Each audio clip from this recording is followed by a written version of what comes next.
when my phone rang and my daughter said, "Mom, I'm scared. They won't let me leave."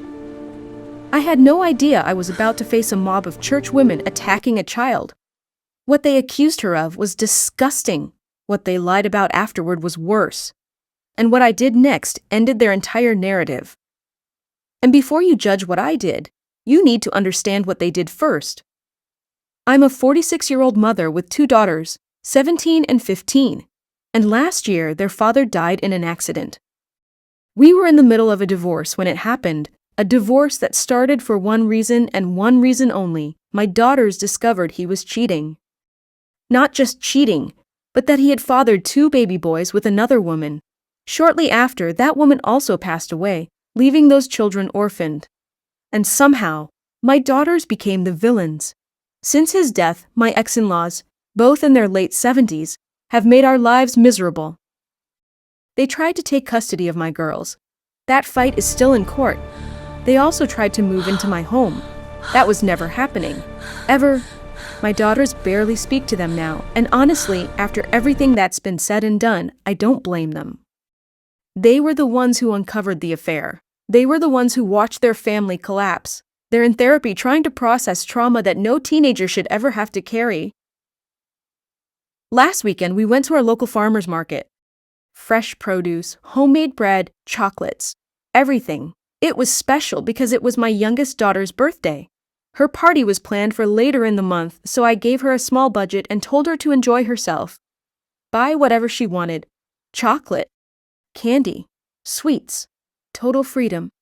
About an hour passed, and I started to feel that quiet parental anxiety creeping in. Then my phone rang. It was my youngest.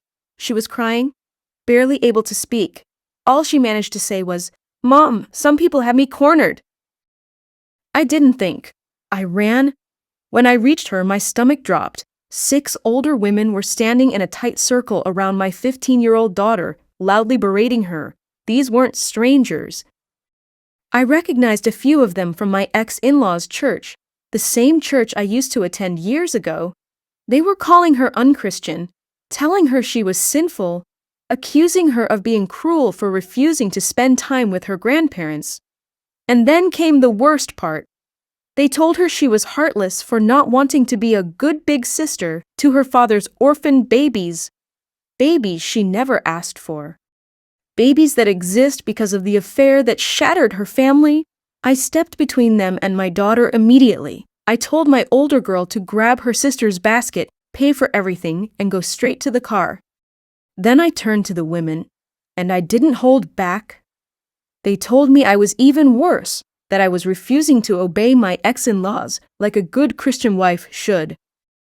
That's when I knew this wasn't about faith. It was about control. The shouting escalated. People started staring. Security got involved, and instead of removing the group harassing a child, they asked all of us to leave. As I walked to my car, those women followed me like vultures, muttering prayers and insults under their breath. I got my daughters into the car, locked the doors, and drove away. That night, after my girls were asleep, I messaged someone from that church I still trusted. I told him what happened. He apologized. Then he told me why it happened. My ex-mother-in-law had posted a massive story in the church's Facebook group. A sob story. The kind that makes you look like a monster if no one knows the truth. She claimed my daughters and I had abandoned them, that we left them homeless and penniless, even though they inherited my ex-husband's personal bank account and life insurance. She said we stole her grandsons. She said my daughters refused to speak to them out of cruelty. And then came the most disgusting lie of all. She claimed the woman my ex cheated with wasn't an affair partner at all, but our surrogate. She said I rejected the babies because they were boys. Here's the thing she didn't account for, that church is extremely strict about cheating.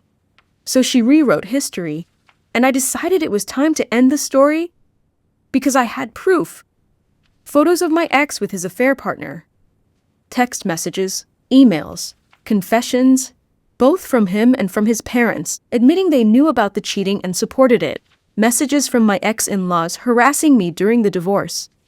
And my personal favorite, the messages where they bullied my daughters about the babies, calling them bastards and blaming them for their father's death.